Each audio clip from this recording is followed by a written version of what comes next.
On today's Locked On Jayhawks, early look aheads to the KU TCU game and KU going to Arizona State as a new member of the Big 12, plus tight end room preview, the swan song for Jared Casey and company.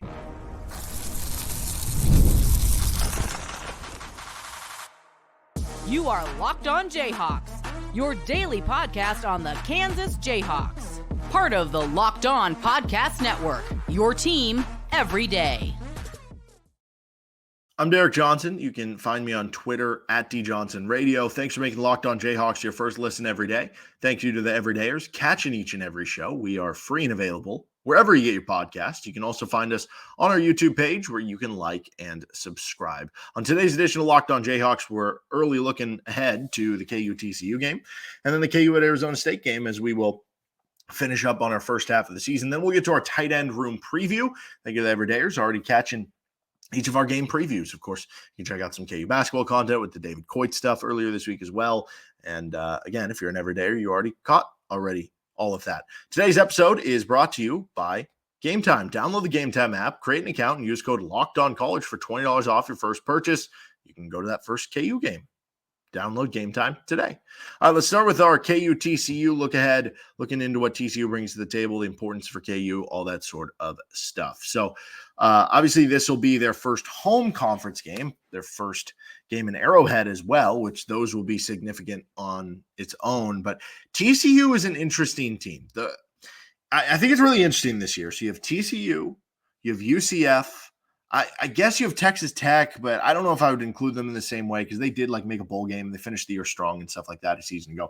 But you have TCU, Baylor, and UCF. And those three teams, I think, all underperformed a season ago relative to the level of recruiting base of where they're relative to the level that they recruit and can recruit. When you look at TCU being in the Fort Worth area, you look at UCF having the Florida market, you look at Baylor, who just has recruited well, whether it's been under Dave Aranda or Matt Rule or Bryles or whatever, you want to look at, they have just recruited well.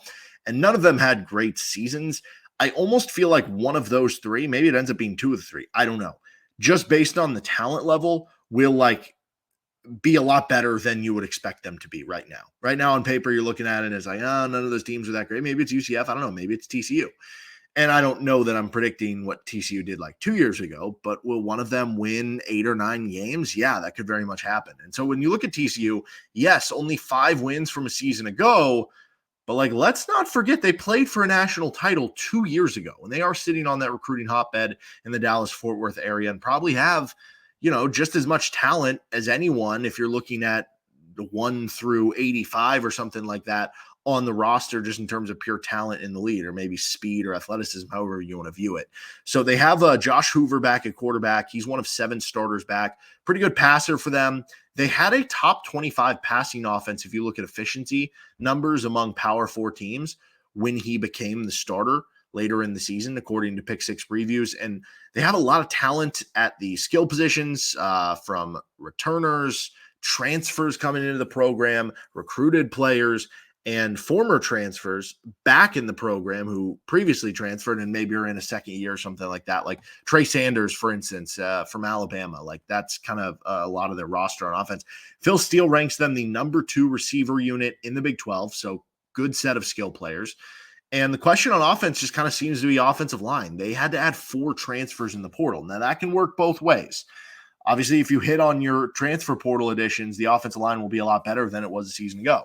But that also indicates if you had to go out and get 4 offensive line transfers, that the offensive line was not in good shape to begin with. And obviously, offensive line is not one of those positions you bring in a transfer portal receiver, that guy can hit the ground running. We see that all the time. Same with running back and stuff like that.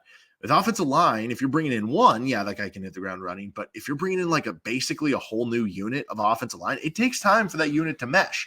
And so maybe it's a good thing that Kansas is playing them in just the 5th game and just the 2nd game of the Big 12 schedule earlier on in the year. So we'll see how that works for them. So you look at the defense side of the ball, they were only 103rd in total defense a season ago, which is just weird. You think back to like some of the Gary Patterson teams like a decade ago, and they were defense led first. And then eventually they started transitioning more offense. And that's how they've been, obviously, with the current staff and stuff. They didn't force negative plays last season. They were prone to giving up big pass plays. Like that was a huge issue for them. They were 88th in pass yards allowed per attempt. So not a good passing defense. And the weird thing is, like they had very talented secondary players, some of them who were like playing in the NFL, but just didn't come together for whatever reason. They do have the 22nd best returning defensive production, according to Pick Six Previews. They have 9 starters back. They have a new defensive coordinator in Andy Avalos, who has won Pac-12 titles when he was a defensive coordinator at Oregon. He was also a head coach at Boise State, which he got fired there. So I don't know, maybe that's not a great thing, but also like he is known for having good defenses. And the linebackers should be good this season when you look at the returners there. But just like the offensive line is the question for the offense, I think you have a big question about the secondary, which again wasn't good last season, but did have talent. And now 3 starters are gone, and they added 8 defensive backs in the portal. So again, that's another unit where it's like you added a ton in the portal. You could just completely overhaul what you did. But then again, if you had to add 8 defensive backs in the portal, doesn't that kind of signify that things were not in very good shape from that position? So what's going to be the key for KU? Playing against speed that I think not just stretches you vertically when you look at TCU, but horizontally, right? It could be jet sweeps. It could be receiver screens. It could be getting the guys on the run that they're going to just catch a ball on the outside and try to make you miss. And I still have horrors watching KU trying to guard Quinton Johnson from 2 years ago in Lawrence, right? That did not go well. So that'll be the key, playing against that speed that kind of stretches you everywhere and playing against tempo. TCU is going to run tempo. We've seen KU more so in 2022 than 2023. I think 2023, they did a much better job at it. But, at times they have struggled with teams who run tempo, as do a lot of teams in college football. So that'll be kind of the key in this one. And make it a physical football game. When you look at TCU's losses this season, and this makes sense. I view them as more of a finesse, speed-based team. When you look at their losses a season ago, this isn't every loss, but this is a majority of their losses. West Virginia is a physical running football team. Iowa State, that is a very physical football team. Kansas State, always physical football teams. Texas Tech last season, very physical football team. You think of Taj Brooks just pounding the ball on the inside. They had some tough players. I mean, we saw that was a physical game when KU played Tech last season. Texas, obviously very physical football team with how good they were on the offensive and defensive line a season ago. Those were 5 of their losses. Very physical football teams who beat them by, not a blowout, but on average 13 points per game. So can you make it a physical football game and less about the speed on the outside? Because that would very much favor KU in this game. Expected result, ESPN FPI has Kansas about 4 points better on a neutral field, playing at home in Arrowhead. I guess right now you'd expect the spread to be 6.5, 7.5 points, somewhere in that range. Again, based on the early results of the season, though, that'll throw that completely out of whack. All right, KU's going to Tempe, taking on Arizona State as a first-time member of the Big 12. That'll be their 6th game of the season. Let's take an early look at what the Sun Devils bring into the conference and into that game. We'll get to our tight end room preview on Locked On Jayhawks. Our episode today is brought to you by Game Time. I love going to MLB games during the summer, but how about we also got football coming up here pretty soon? It could be you going to a game right now, going to a preseason game. It could be going to college football in a couple of weeks, right? Because we are 2 weeks away as of this episode from KU's first game against Lindenwood. And you might be looking for a ticket still for that. It could be going to an NFL game after that, right? We're 3 weeks away from the Chiefs season opener on a Thursday night. Again, you can get your tickets to Game Time and you don't have to feel like you have to rush because you can get their last minute deals where you can save up to 60% off buying last minute for sports, concerts, comedy, theater, and more. The lowest price guarantee, too, means Game Time will credit you 110% of the difference if you find somewhere else that has those lower price for the same seat. Take the guesswork out of buying MLB tickets with Game Time. Download the Game Time app, create an account, and use code LOCKEDONCollege for $20 off your first purchase. Terms apply. Again, create an account and redeem code LOCKEDONCollege, LOCKEDONCOLLEGE for $20 off. Download Game Time today. Last minute tickets, lowest price guaranteed. Continuing on here with Locked On Jayhawks, and don't forget you can make Locked On College Football your second listen. I was actually on the other day. You can find that episode. Their host actually is very fond on KU making the Big 12 title game, so he had me on to kind of talk about that and how that would kind of go about and how it would go about in the schedule. So certainly check that one out and make it your second listen today. KU's next opponent is Arizona State. So Arizona State's a new team in the league, joining from the Pac-12, and that makes it even more of an unfamiliarity with what they're going to bring to the table. And also, they have not been very good, just 3 wins each of the last 2 seasons. I think I saw some stat that this is like their worst 2-year run since like World War II or something like that, which is pretty bonkers to me. Obviously, back-to-back 3-win seasons is bad, but like we've seen it way worse at Kansas than back-to-back 3-win seasons. It's like that ain't nothing. And it's not like Arizona State's like Alabama, where it's like, oh, I expect them to be great every year. Or like, at the very least, like their basement seasons are like probably still making a bowl game. You know what I mean? Like with Arizona State, they've had some really good teams. Like I think of like what was like Rudy something, the quarterback in like the mid 2000s. Anyway, I think it was like Dennis Erickson or something was the coach. They had some really good teams then, right? They had some good teams with Todd Graham at the beginning of his tenure there. They had at least some decent teams recently with Herm Edwards before the whole NCAA stuff kind of came about. Like they've been a solid team. But I've never correlated Arizona State with being this like football power to where that shocked me to learn that like that was the case, that they haven't had a worse stretch. I don't know. Maybe that was a inaccurate stat. Either way, they're in year 2 with head coach Kenny Dillingham. He was previously the offensive coordinator at Oregon. Get this, they had 78 newcomers last season. So it's no wonder they weren't very good. But they kind of did that thing where they weren't very good and then they got feisty for a few games, but then they finished the season and just kind of got whacked. Like they got destroyed by their rival Arizona. But like they almost beat Washington. And I don't know if that would have kept Washington out of the playoff because they were undefeated. If they would have just had that one loss, they'd probably still make it since they would have beat Oregon twice in the Pac-12. But I don't know. Maybe it changes things up in a certain way. Maybe Georgia ends up making it over Washington. I don't know. Anyway, offensively, Arizona State had the second least efficient passing attack among 70 Power 4 teams. They were only better than Iowa, according to Pick 6 previews. Their offensive line had 11 different starting combinations. Last I checked, they played 12 games, so that is not good. And that led to them being one of the worst offenses in the country. They averaged under 18 points per game. They do bring back 6 starters, so a little more than half of what you had from a season ago. Their skill players are actually pretty good, though. Receivers got some interesting pieces out there. I really like Cam Scatabo at running back. If you haven't seen this guy play, he's a tough runner. And I don't know, he's one of those guys who he would have fit in perfectly for like Tom Brady. I'll put it that way for in the NFL anyway. But he's a good running back, and Phil Steele has them projected for almost a touchdown more per game this season than they averaged last season. So like you're talking about somebody who is expecting them to improve a lot on that end, not become like an elite unit, but definitely be better than they were a season ago. Defensively, they were a bit better than the offense. They limited explosive pass plays pretty well last year. They were top 40 in run defense, but overall they were 109th in points allowed per game. They were 113th in points allowed per play and 94th in yards allowed per play. Wildly enough, huge improvement from the year before, even with those numbers as bad as they were. So at least the arrow is pointed up for them, trending in the right direction. They lost some key players to graduation. They lost some other players to transfer, mainly at the cornerback and defensive line spots. Like those two kind of got rated in those areas. And so they tried to kind of overcome it. They brought in 5 defensive line transfers, all of them coming from Power 5 schools. So good potential there. We saw KU do a little bit of that, right? And it obviously hit with guys like Gage Keys and Austin Booker a season ago. So maybe that could be a much improved unit for Arizona State, and this becomes a much tougher game at that point in time. So what's going to be the key for KU?